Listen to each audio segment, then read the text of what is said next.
I go spend the weekend with them out in Big Spring, Texas, and my grandmother would be vacuuming, and I'm standing there in a diaper and underwear. I'm writing her a ticket for vacuuming too fast.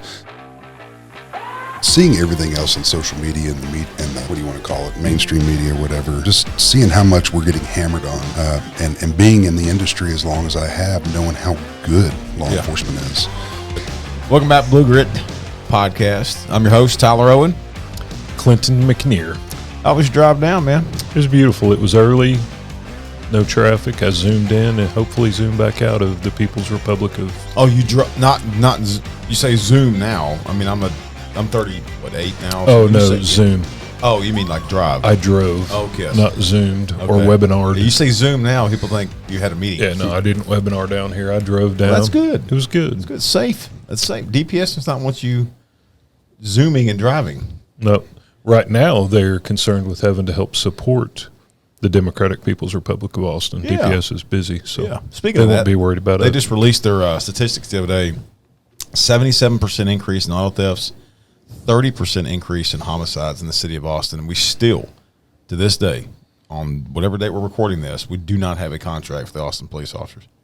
And the mayor's he's not coming out and saying anything about it. But I believe the transportation workers did get their contract. So thank God for that, right? The experiment continues. They don't need police. Yeah. And Jose Garza successful someday. I guarantee. And Jose Garza is still the DA of Travis County, and that's a whole travesty. And doing a fine job. Yeah. But anyway, well, why don't you intro our guest?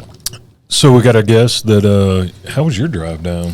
My drive was pretty uneventful. It was That's a good thing. Uneventful drives are good. We have a true Texan on, Banning Sweatland from Jack County Sheriff's Department. We're going to dive off into it. He serves on the board of directors for the National Law Enforcement Hall of Fame.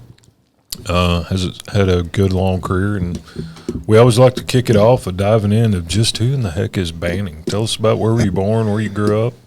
I was born in Waco, Texas, adopted at birth.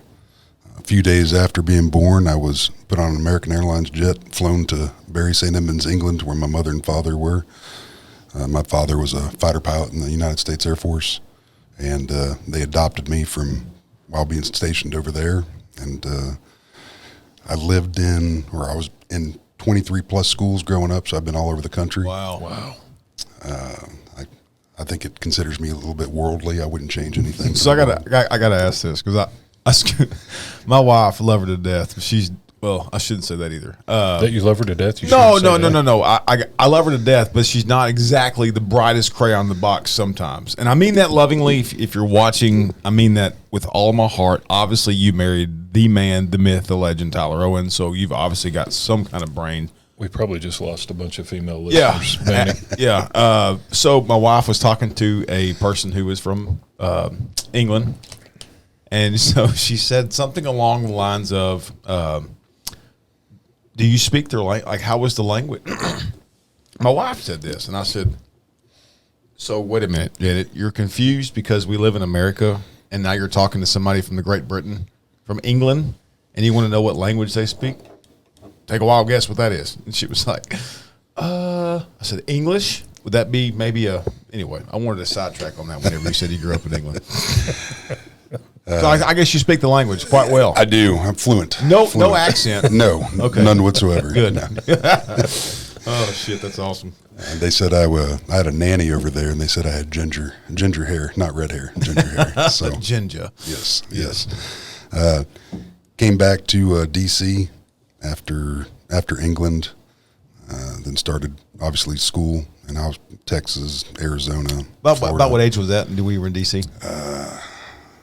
In between 5 and 7. Okay. Is when I was young. up there. So yes, Dad was working at the Pentagon at the time. I got you. Then we moved to Arizona, and I was all over Arizona. One time we lived on Camelback Mountain. So the guys that are listening out there, they'll know where that's at. It's in Scottsdale.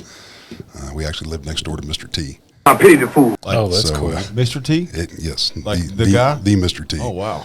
B.A. Baracus from the A-Team. That's right. I pity That's the right. fool. And I'll tell you, it takes 9 attempts at ringing the doorbell to actually get him to come to the door as a small kid. So I actually got him to come to the door, and I've got a Polaroid picture of him. So That's cool. That is cool. Yeah, it's good stuff. I was waiting for the punchline, like you and him hang out all the time. No. We were going to invite him on the show. He wouldn't know who that guy is. Oh, shit. Him and his van. That's right. Go ahead. That's right. So eventually graduated high school in Ohio. Teachers and guidance counselor kind of gave up on me and said, go ahead and get used to the blue shirt and welcome to Walmart, because you got no history or no future with your grades. And I accepted it. Wasn't really interested in high school. But I saw the Sergeant Smiley. He was a recruiter, and I saw him come in on career day. And to be honest with you, I saw the flock of females that came up to the Blues.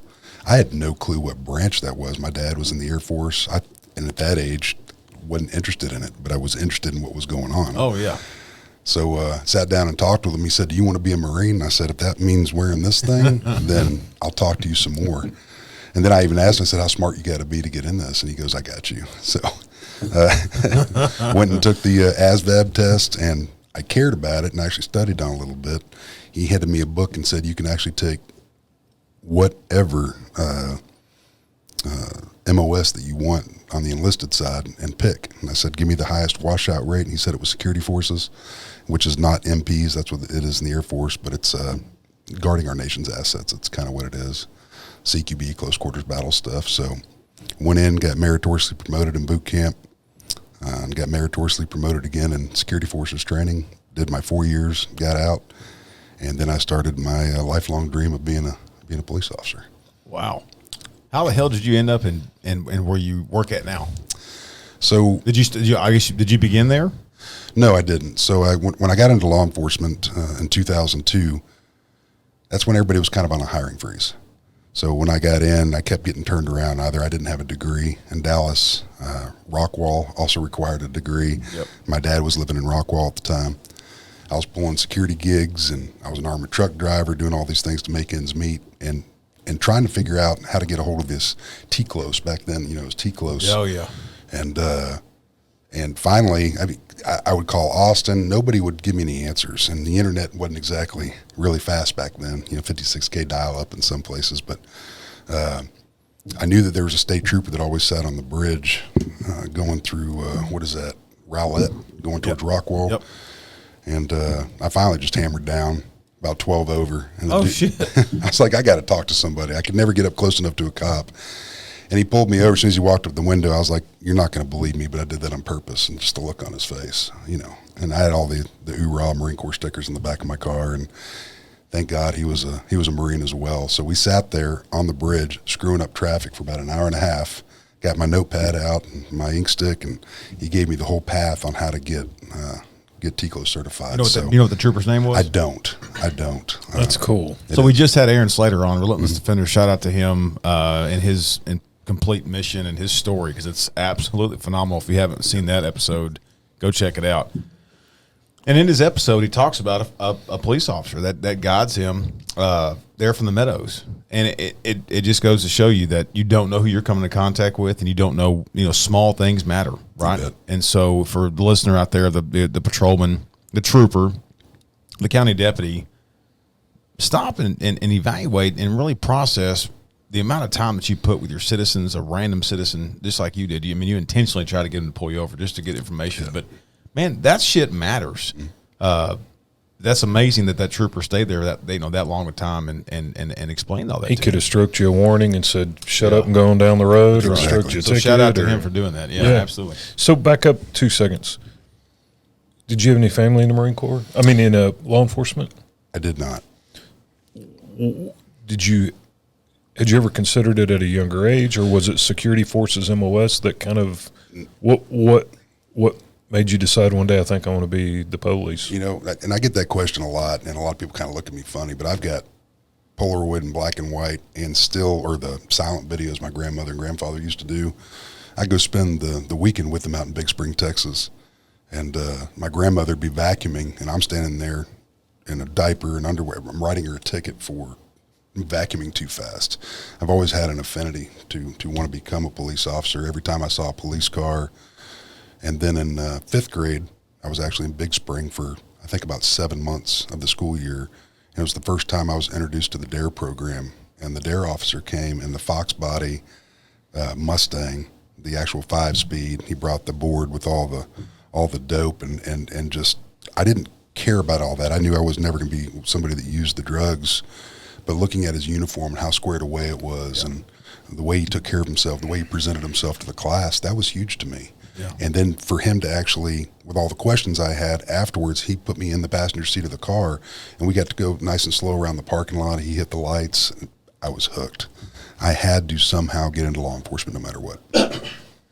Well, and it goes back to, once again, that officer that took you around the block and hit the lights and stuff, that small effort, You bet. for him to do that, it goes back to look at where you're at now. Sure. You know? So, Get out of the Marine Corps, get out of security forces, serve anywhere cool, security forces, embassy duty, or what else, anything? I think I'm one of the only Marines that was stateside on the East Coast the entire time. So they're like, hey, you're pretty good at what you do. We're going to hold you back as an instructor, as my platoon was gearing up to go out on a float. And so I missed the reason I joined, to become worldly in the military. So the only time that I didn't explore the world was when I was in the military. So the whole time I was East Coast. wow. So Cool. I got to experience weekends in Daytona Beach, stuff like that. I can think But- of worse shit to do. well, yeah. It was a great You time. could have had Austin. That's right. That's right.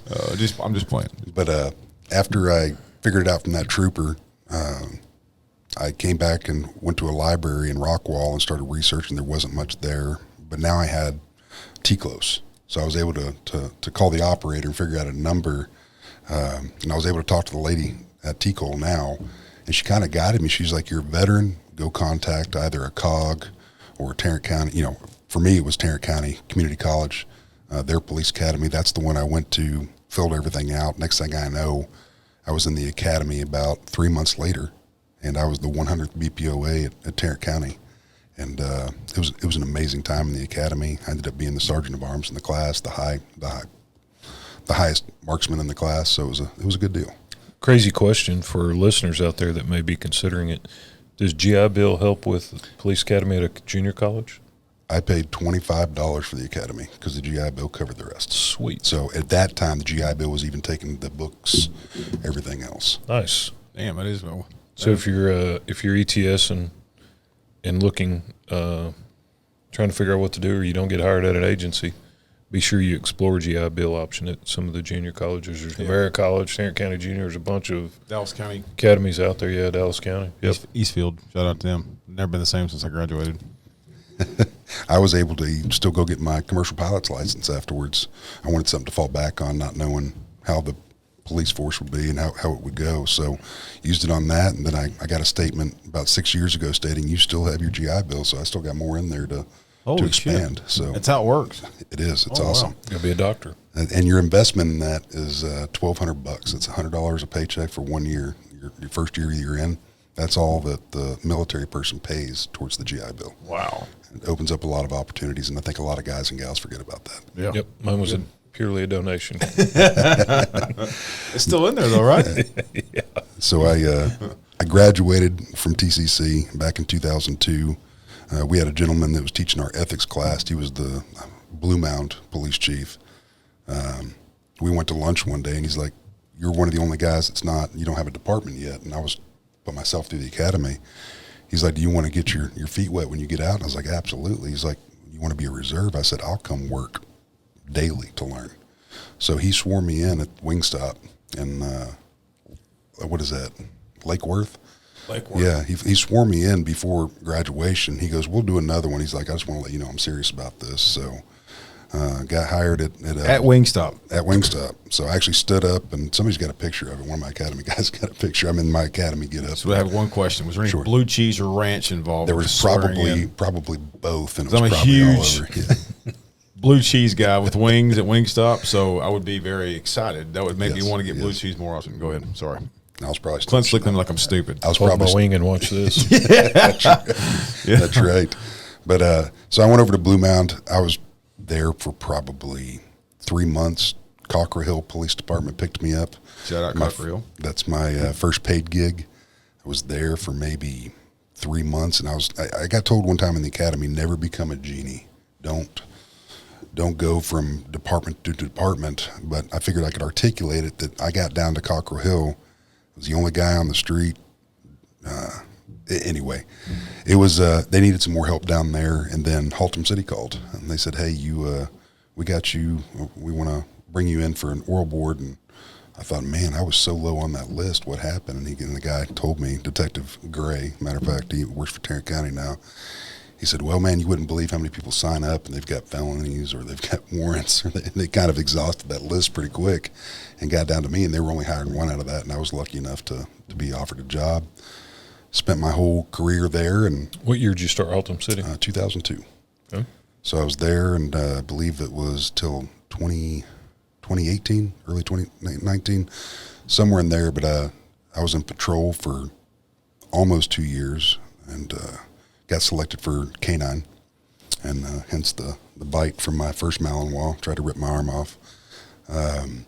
And then I got the dog that was going to serve about 10 years with me on the street, and her name was Mary Jane. She was oh my God. Did you name her that? I did. Oh, that's freaking awesome.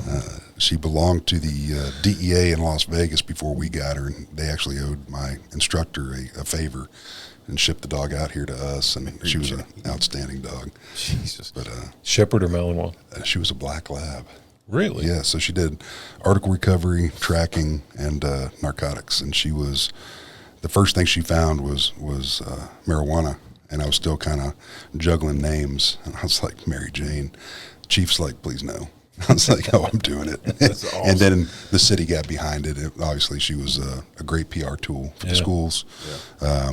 She wasn't a bite hazard or anything like that. And I'm the listening public out there, anytime your agency has a canine, the brass or higher ups are always kind of nervous because the dog can be a liability on the department and vicarious liability on the handler themselves. They always want to make sure that they have enough training for those dogs because they're an outstanding tool. Yep. I had a chief tell me one time, think of a canine unit almost like a in-law. You don't know what's ever going to come out of their mouth. You don't know how their reaction is going to be when they come over and visit. It's just a liability. So Not sure you want them in public. not sure you want them in public. If you think of a canine program like an in-law, you're good. Sure. And then I was like, well, shit, I've never thought of it that way. But if he's right.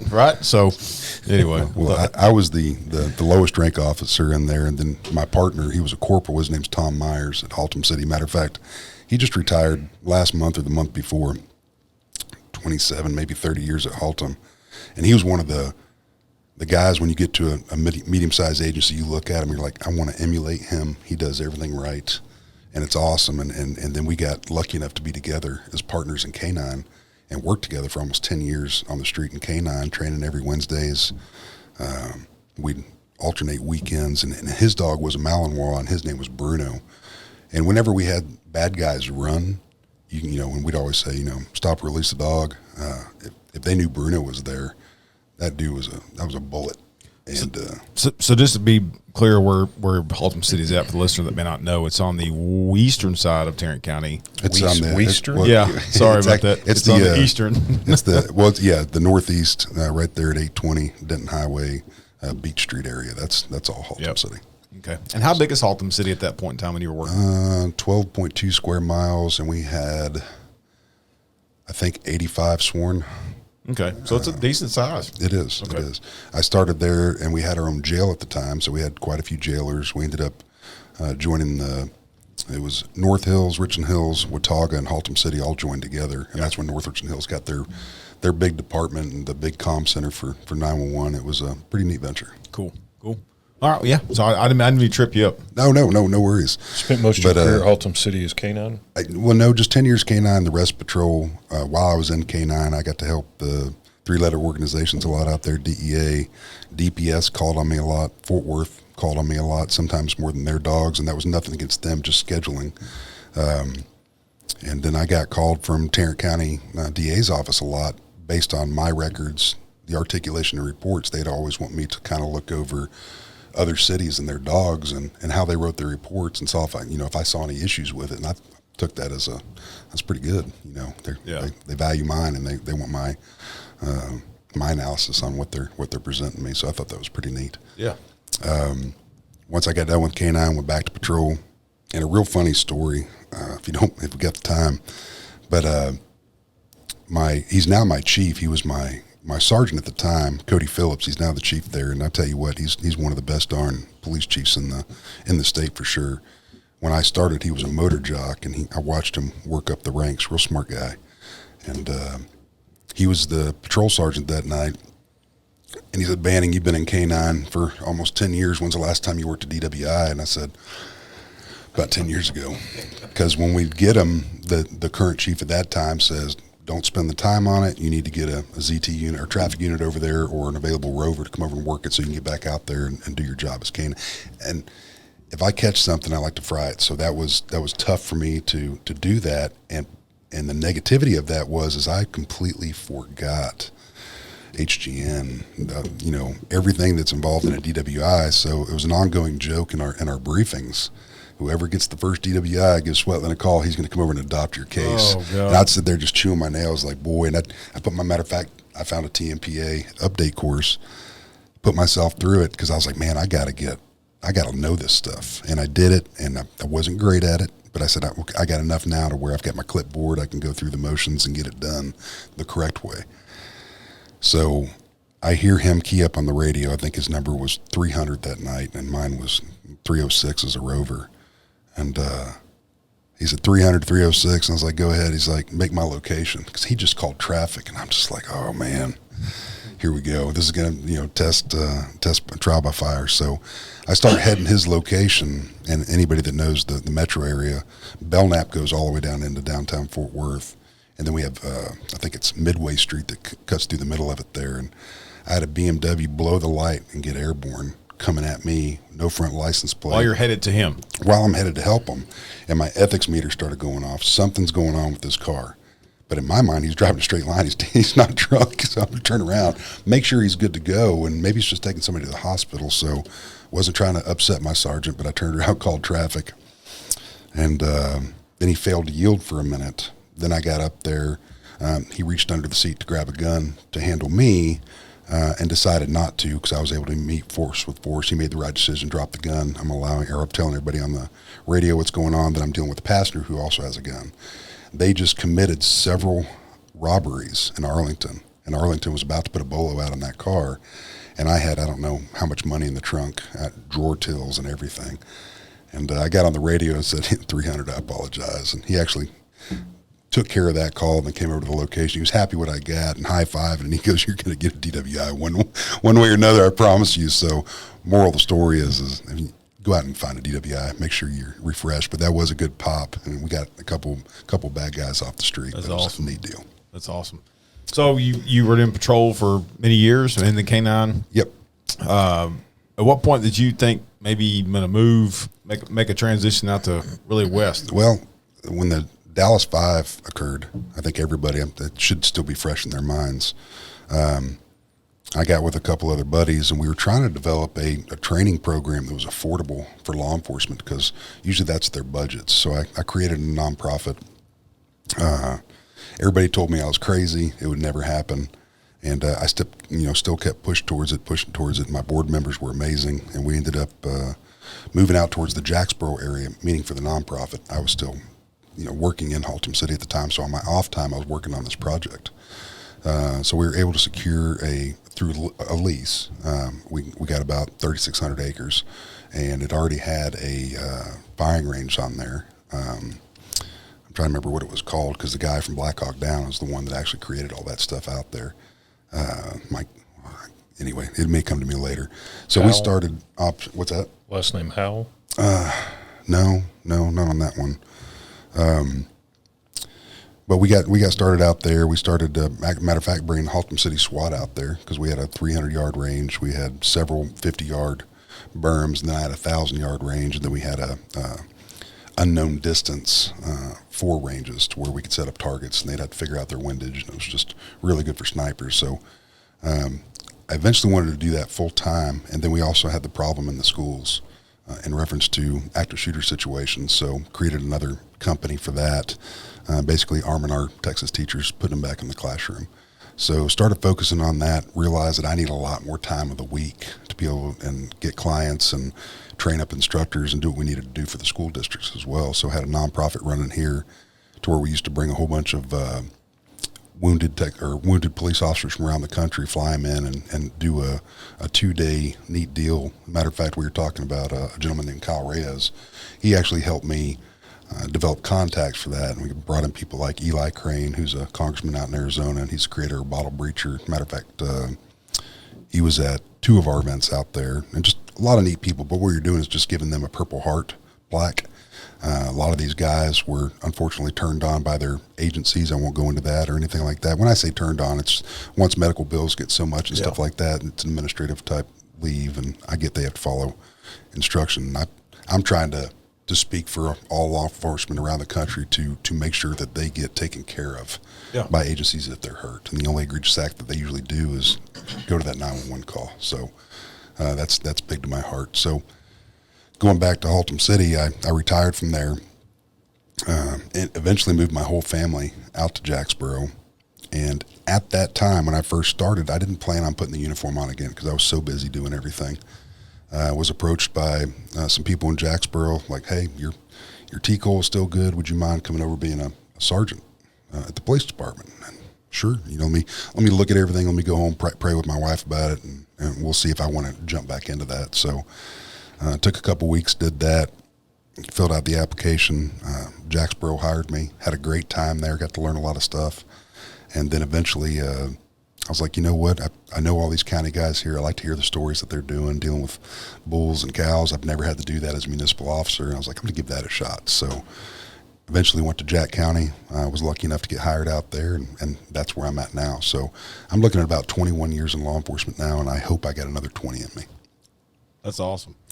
Well, I know that we have what kind of spawned this. You like that? Spawned. You proud of me for that? I'm still processing. He's got 21 in, and he wants to do 20 more. Yeah, no, well, I commend you for that. Thank God for you for that. But I don't know about another 21 for me. I just got out myself, and I'm grateful. I'm grateful for the opportunity Tmpa gave me, and I would say faith that Clint has in me, but I think that's maybe lost already. I don't know.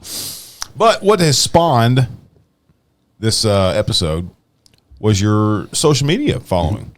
It's remarkable, especially on LinkedIn. I mean, I'm lucky to get like 5 likes if I put something out there about, like the boring shit that I do, the Owen household. But I mean, your social media following is it's incredible.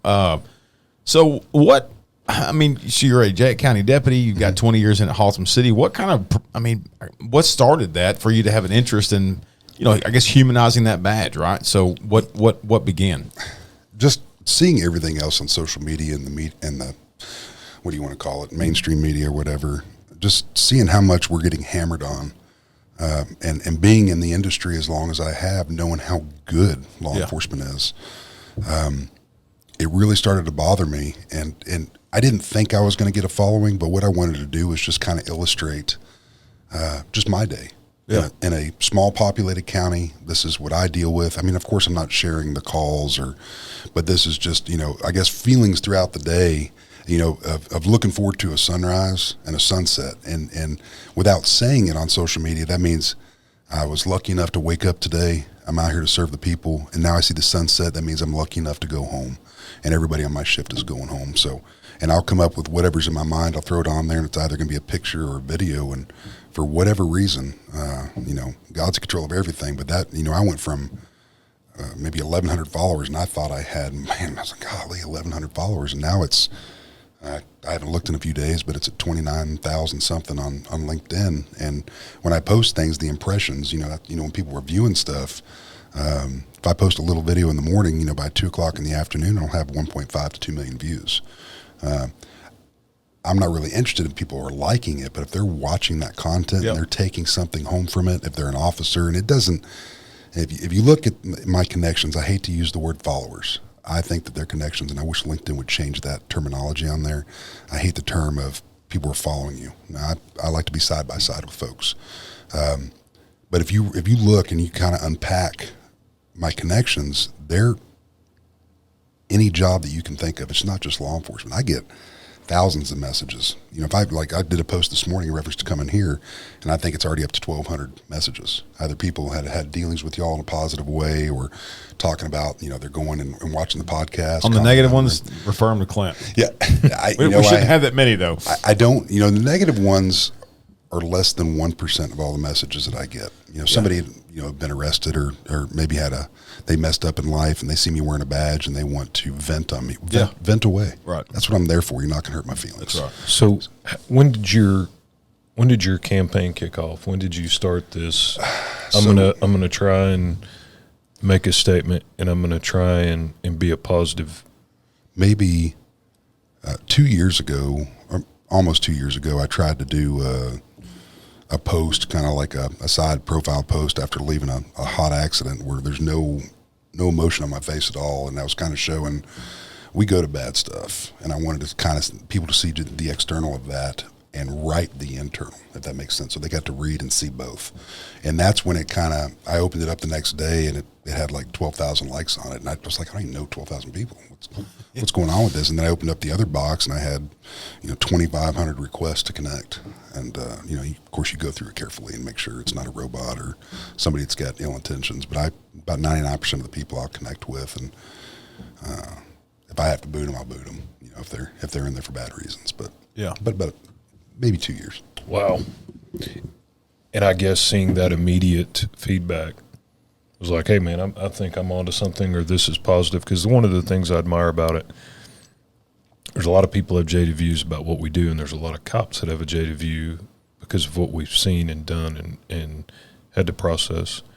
And yours are always positive, uplifting, engaging to non-law enforcement to let them see we're not all monsters. We're all, we're a human on the inside. Absolutely. Was that intentional by design when you started that, or when you saw that first one was positive? When I read the comments of people that don't even have family in law enforcement, and they're pouring their heart out on how that made them feel or the direction that it made their day go in a positive way, I said, I'm onto something here. Mm-hmm. If I can, and I'll continue to do it for a little while, and if it fades out, and if it's helped those people, great. But I'm going to tell you all right now, in the past 2 years, there's already 14, no, maybe I think it's 15 as of last night, but 15 people that decided not to commit suicide based on the posts. On your post? Mm-hmm. One of them is up in Canada, and I'm not going to say where he works at, but he's law enforcement up in Canada. So received an award from his colonel or chief based on that. It was one of my videos, and he just, man, we all go through it. He was going through a divorce and going through some bad things, and things at work weren't going good, and something with an arrest, and I'm not going to go too much into detail, but it's what every law enforcement officer at one time goes through, and trying to process things, and sometimes it's that, and just the human nature of, well, man, if I end it all on this temporary problem with a permanent solution, it's going to be better, and I don't know how the mind eventually gets to that level, but to do that, and I actually got to speak to the young man, and he'd only been in for 4 years. Wow. And but actually got to speak to him and everything, and I didn't know it made a positive impact on him till a couple months later when I got a call from somebody else up there. But it's just a really neat deal, and that really gave me the horsepower to, okay, I'm actually going to think about this throughout the day instead of just by a whim. Every post matters. You bet. So two things. One, how important it is for cops to recognize the power of social media, because the reality is that I don't want to get too much into politics as far as, Republican, Democrat, liberal, but we need to recognize that some of the mainstream social media sites seem to be controlled by people who are confused about law enforcement and confused about what we do, right? You bet. And so it's awesome to see another law enforcement officer recognize that, to do it on your own free will, to do it on your own private page, and then see success from it. Another thing that we've seen on this podcast is that I don't know who it was, might have been on one of the ATO episodes, but the normal person over their lifespan sees about 1 to 2 critical incidences over their whole life. The average law enforcement officer, I think, sees like 230. There's one of them that came out, and it was 700. So that meme started going out, and I called my buddy at the bureau, and I said, is there any truth to this? And he's like, I'm not going to give you a yes or no. About a week later, he come back, and he goes, we're coming up with numbers in between 600 and 900, so they're probably rounding that off. Wow. So that's a pretty remarkable. Yep, 20 to 25 year career. That's how many critical incidents a peace officer can go through on average. So Tyler said he wasn't going to get political. and I'm going to flirt with it a little bit. You're good at flirting.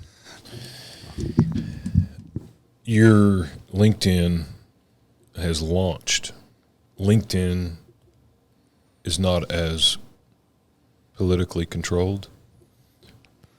Do you see the success? And I won't push you for a detailed answer if you don't want to. Have you seen the same success on other platforms as you do on LinkedIn? I have not. And you're posting similar content, though, correct? I am now. So I actually turned my Facebook off for 10 and a half years. My wife and I got married. We were having fun. And to be honest with you, I was sick of seeing Billy going to the gym every day at 10 o'clock and Sally over here is constipated. And you know, it's just like, and then you get stuck in this going down, and it almost it used to depress me more than my job. And I'm like, I got to turn this off. And I turned it off, and it was like a big weight off my shoulders. I wasn't seeing that stuff. And then I started turning off mainstream media, and I started just focusing on family. And then I was introduced to LinkedIn by a gentleman in Fort Worth, and he introduced me to that, and I saw I call it the rolling resume. You know, you got your picture out there, and there's a lot of funny videos that go with the LinkedIn stuff. But the professionalism and the character that I'm seeing on LinkedIn is a little bit different than what you're finding on other social media platforms. Yeah. A lot more tasteful, respectful folks out there that truly care about, you know, country and their families, and you wouldn't believe the messages that I receive on there. Yeah, yeah. I think Clint makes a good point, though. I don't think they're as in-tuned or intertwined as other social media platforms. And I'm going to leave it at that, because I like our social media the way it's going now. I don't want to get whipped. Sure. I've only been, I guess, slapped once by the bots or whatever catch posts.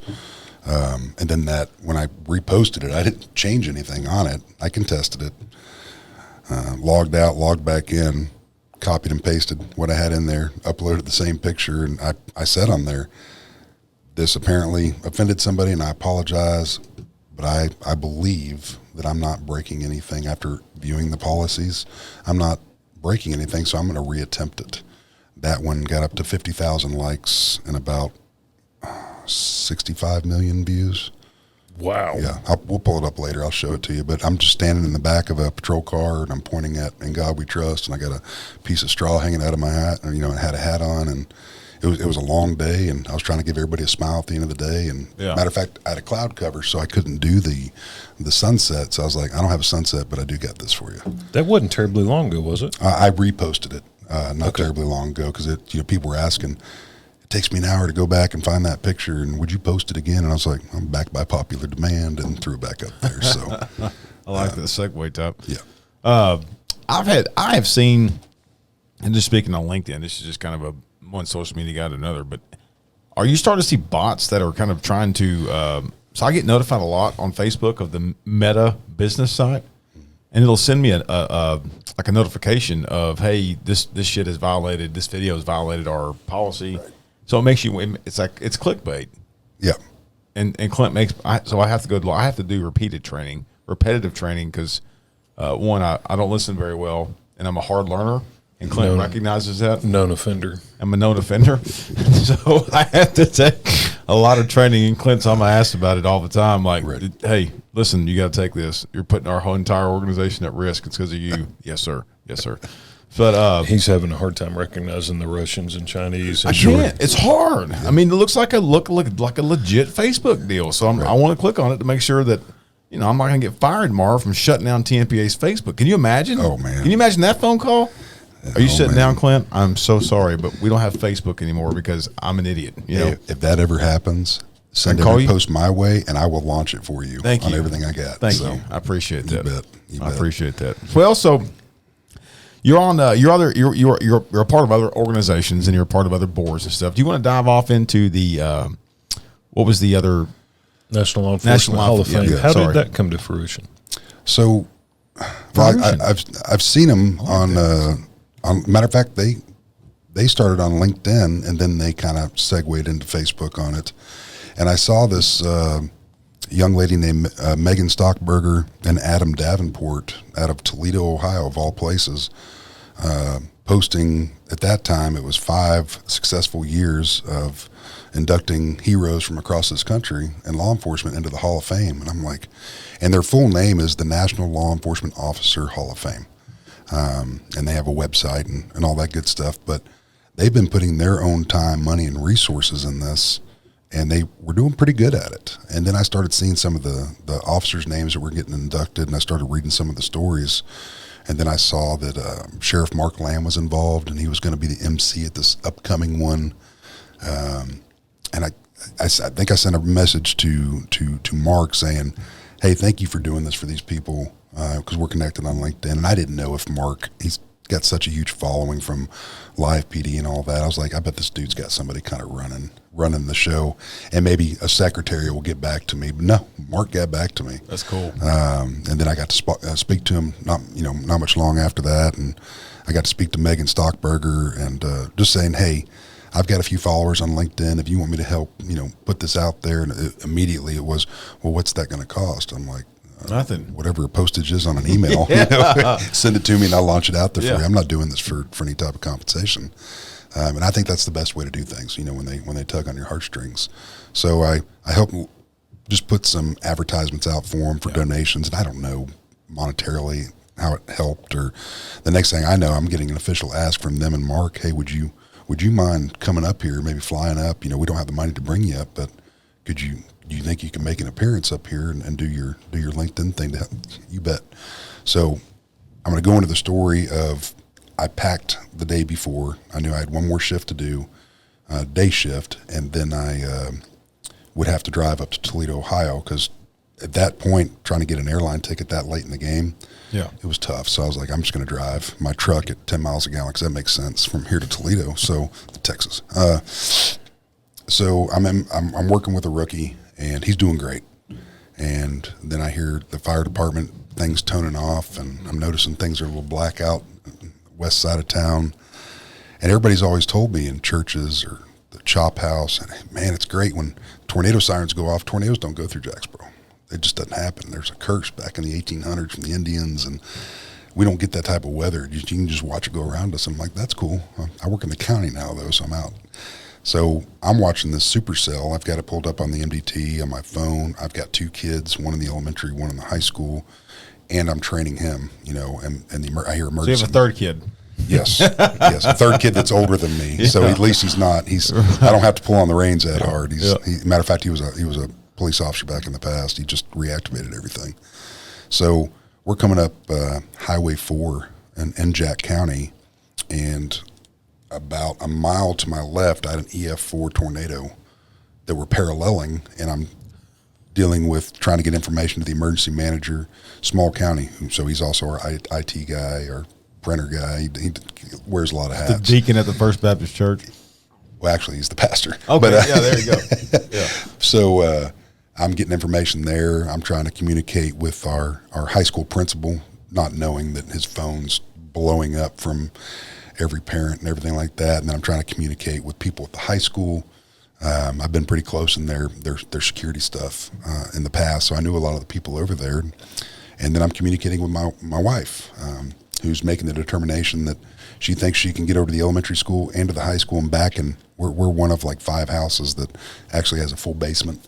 So I'm trying to get my family scooped up while I'm teaching this guy not to drive into a tornado as a cow is literally getting thrown over the Highway 4 and turned into pork chops on the other side, and or I should say steaks. But so she gives me the green light that she's got the kids in the basement and my mother lives next door and got her in the basement and the family dog. So we're coming up to Highway 4 and 380, and you can see the tail end of the tornado. It just went through the intersection, and it turned east. It's going directly towards the elementary school. So it's going through what's called the new addition of Jacksboro, which is 30 years ago they created this new addition for homes and everything. So they're the newer homes in town. And so I'm just praying for the people. You obviously can't stop a tornado. You just have to deal with the aftermath and hope that people got the warning. So now while we were there, they kind of put me in charge of that big intersection, because we don't want anybody to come into town while this thing's coming through. So I'm stopping that. Of course, our cell coverage goes out. Our radios, at least on the SO side, went down for a while. Yeah. And I've got a guy coming up to me saying, "Hey, there's a teenager trapped in the house." So you're literally grabbing people. I had an ambulance that happened to be driving by and grabbing them to go down to borrow a neighbor's chainsaw to cut into the house and get these people. But it was chaotic. And this is a day before I'm driving to Toledo, and I posted a picture on LinkedIn, 2 minutes after this tornado came through, and now it's going towards the city of Bowie. Basically just said, and it was on LinkedIn, I didn't have Facebook at the time, and said, pray for Jacksboro, Jacksboro strong, hashtag Jacksboro strong, and it had several dilapidated structures in the background. You couldn't even make out what they were, and it split the woods as it was coming through. I mean, you guys have seen the aftermath of tornadoes, but it was horrible. So we got through that, man, and I didn't get any sleep and drove all the way to Toledo and did the National Law Enforcement Officer Hall of Fame. So it was a very tiring week. How far is that drive? How many hours? A little over 1,000 miles. I made it in record time, going the speed limit, and it got up there. I don't know. I was actually so exhausted, man. I had to stop. I don't even remember where it was, but I stopped at a little tiny motel, just got a couple hours sleep, got back on the road again. So Damn. I think it was about a 26-hour drive. Good so God. Yeah. But it was good times. Who you learned about it after it had been in the works for a couple of years. And I'll share a funny story of how I came to know about it. But back up and tell us, if it had been in play a couple of years before, is this a husband and wife that just thought of the idea to start recognizing? How did the National Law Enforcement Officer Hall of Fame, what was the genesis of that kicking off? So Megan Stockberger, the co-founder, her father was a longtime Toledo Police Department. I think he finished his stint at CID, and she's going to kill me because I can't remember his first name right now, but he made a big impression on me when I went up there. He just recently retired. And Megan and the other co-founder, Adam Davenport, they were childhood friends, I think, from 5 or 6 years old. They're both married to different people, and all four of them are friends. But Megan and Adam work on another Hall of Fame for-profit businesses, and it's a different entrepreneurship, and they do really good at it. And basically they were having a dinner or a get-together with all the families, and her dad, that was the retired Toledo guy, said, "You guys do so good at this. Why don't you do it for law enforcement? Yeah. What would happen? What would you have to do for that?"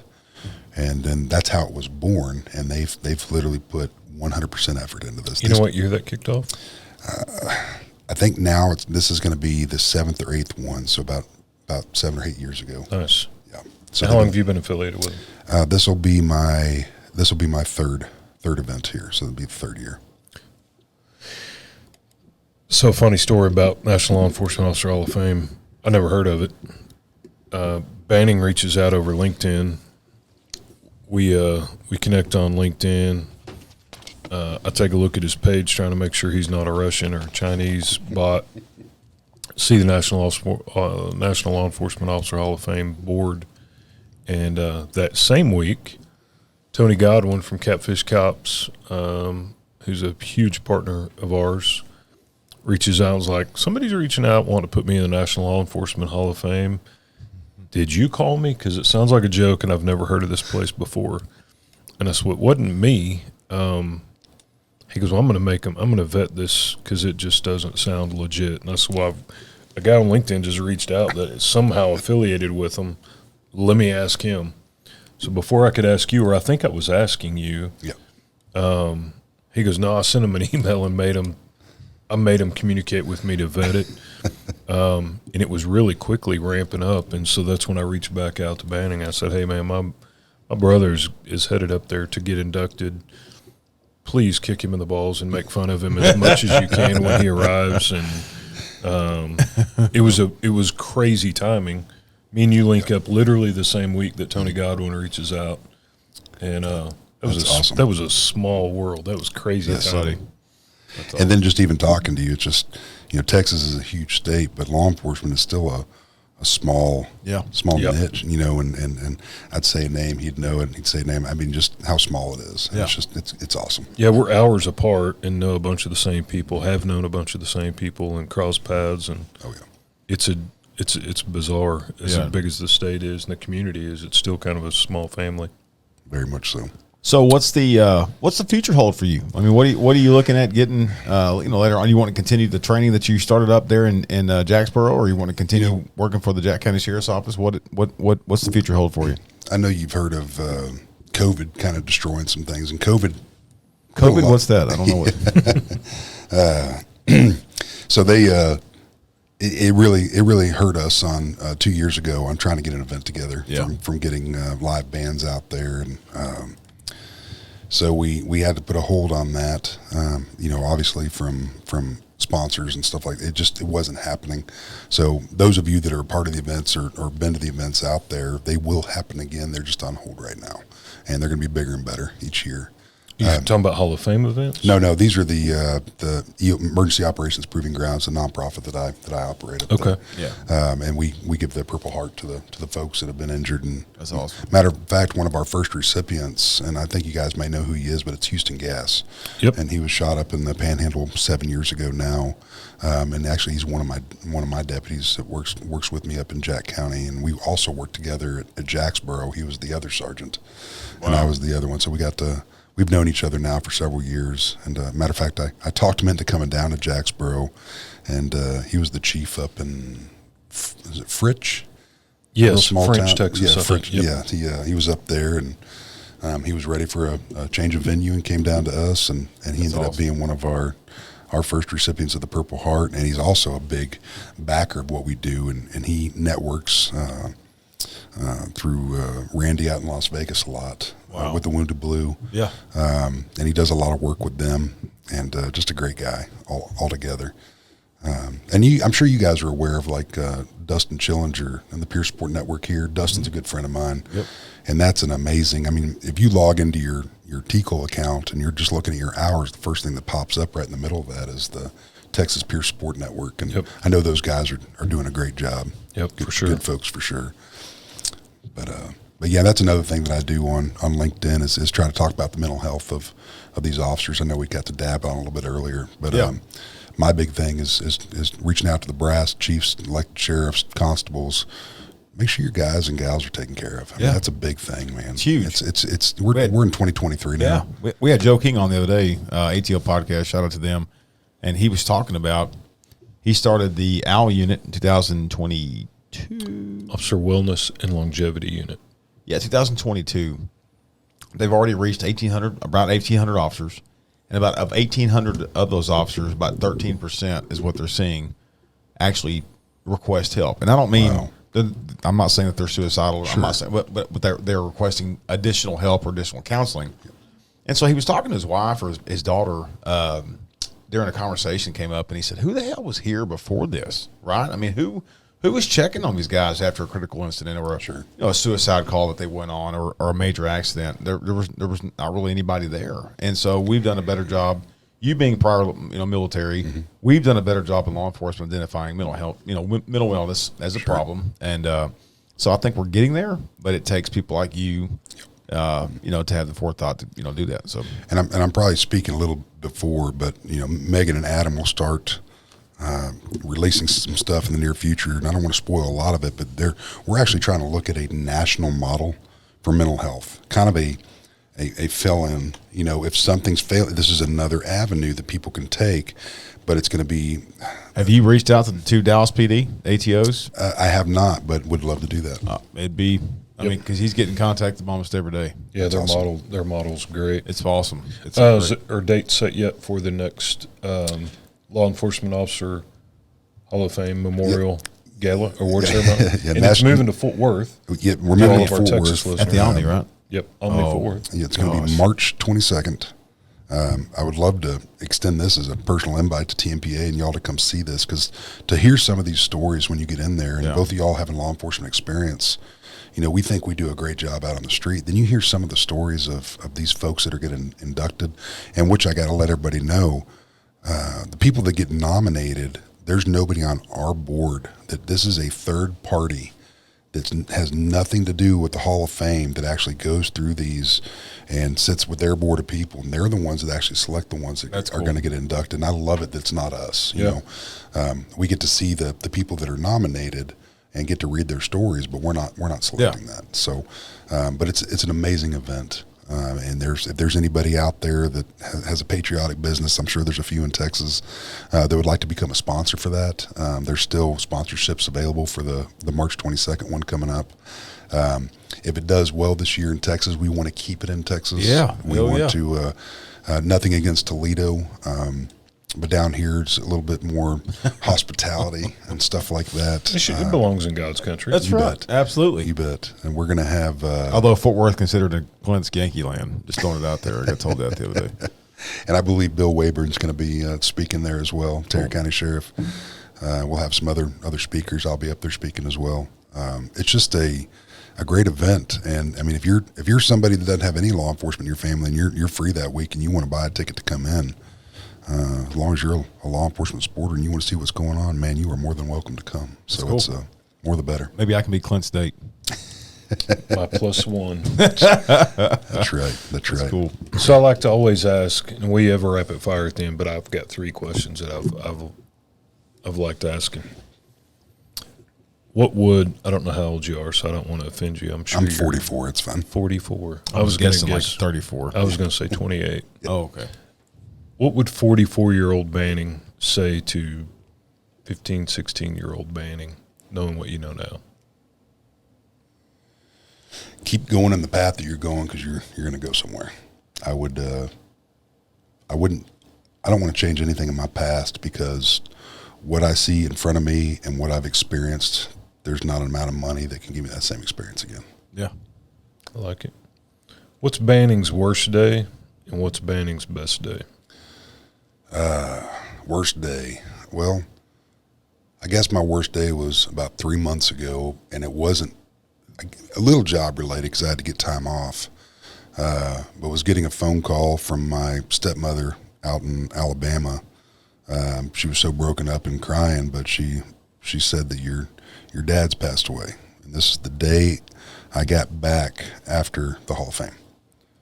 So I got to speak to him the day before, which was his birthday. He was in Atlanta golfing. He used to like to get a lot of his Air Force guys and the guys he used to work with at Raytheon.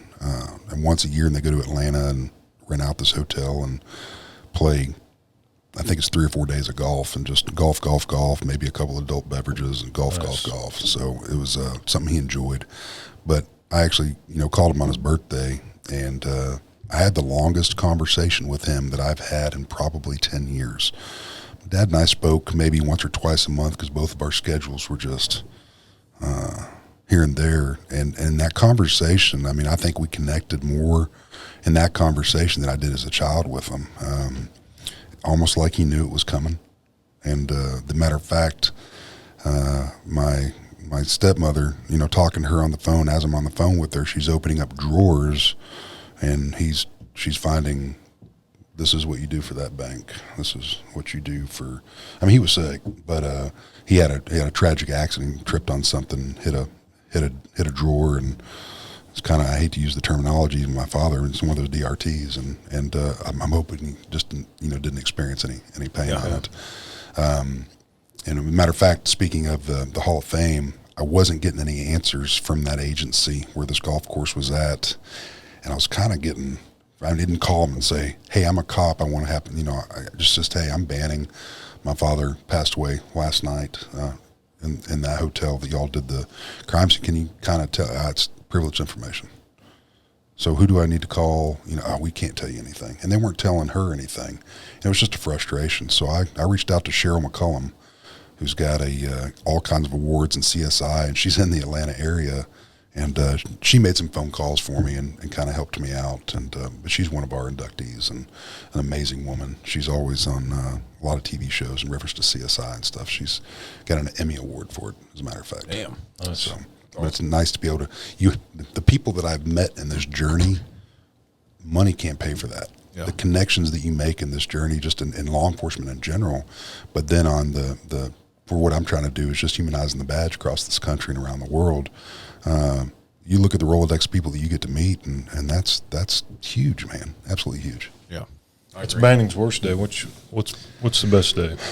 Best day, that's going to be 4 of them. So, the birth of my first child, who's now about to be 17 years old, could be the absolute pain in my rear sometimes. But, being adopted at birth, I didn't know what I looked like. And to see this kid develop, all my kids, I've got 3 of them.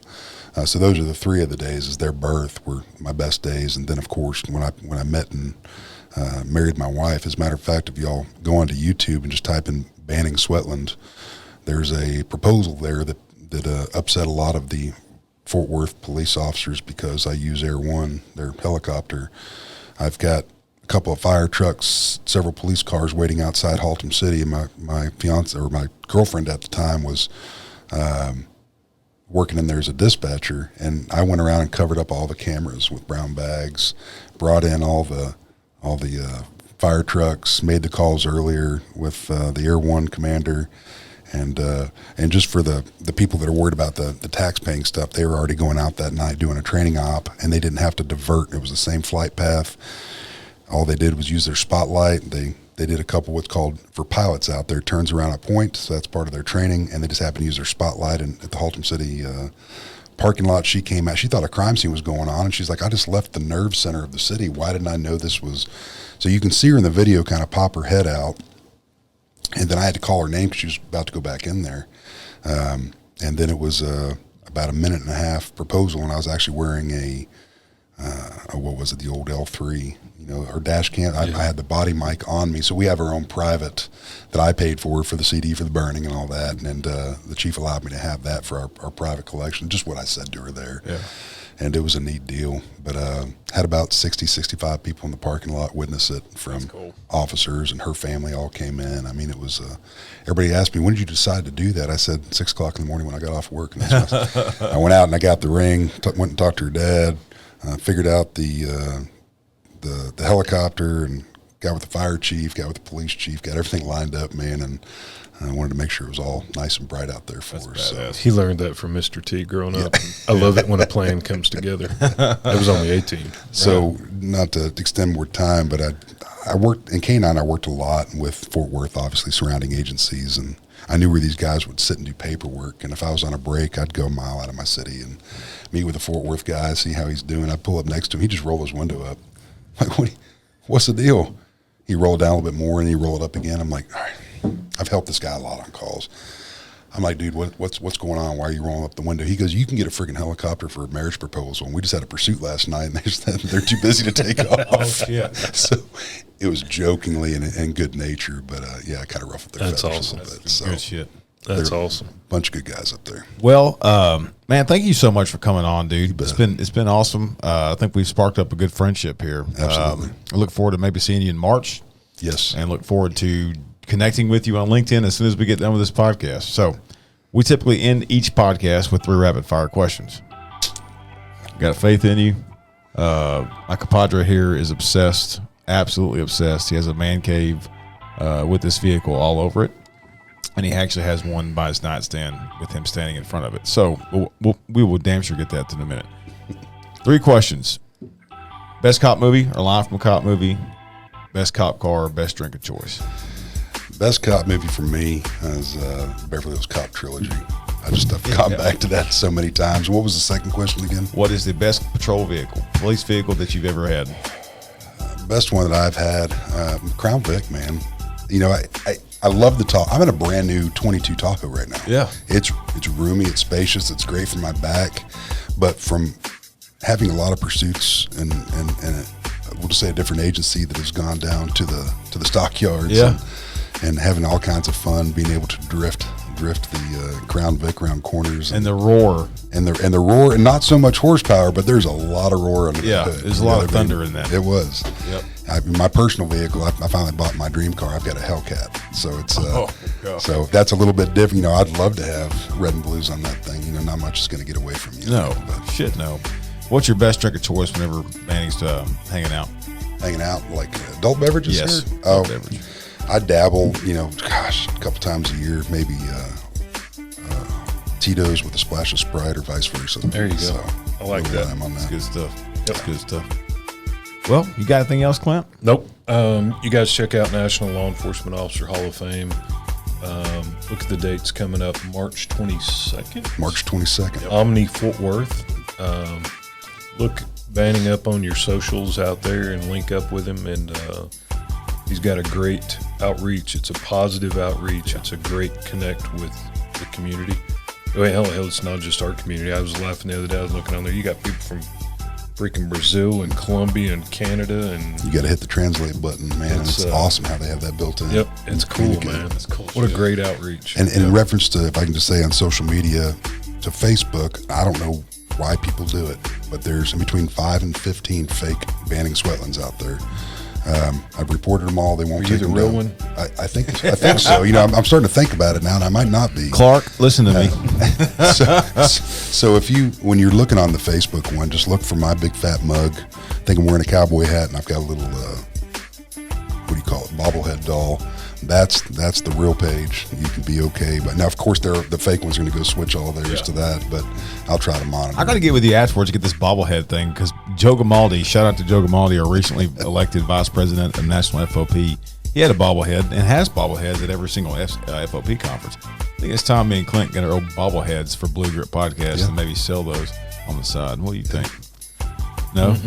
Everybody keeps telling me to open up a merch store for bobbleheads and shirts and coins. I was like, why? They're like, dude, your beard, and put one of your sayings on there. Yeah. Well, you get with the Relentless Defender. Yeah. We got you covered there. I'd love Yeah, to do it. RDA, Relentless Defender. You just met Slater. Yeah. He'll take care of you. Great I guy. think I'm gonna maybe just do a Clint McNear Hot Wheel of a Caprice, 94 Caprice. You can get Bubble a bag. bobblehead. Bubble back with Oh, the 350 Best LT. piece car with the Corvette motor. When I said bobblehead, I meant like me and you together. Oh, okay. Yeah, we can do that. I guess that'd be fine too. No, you've already messed No, it that'd up. be You fine, want a too. Caprice You know now. what? Get a Bullshit. so here you go. Get a bigger Caprice, 2 bobbleheads, and have the bended legs so you can put them in the Caprice. That's what I'm talking about. Crown Vic is what I want. Yeah. You guys stay safe out there. Please, please, please stay safe. As always, may God bless you. May God bless Texas. We're out.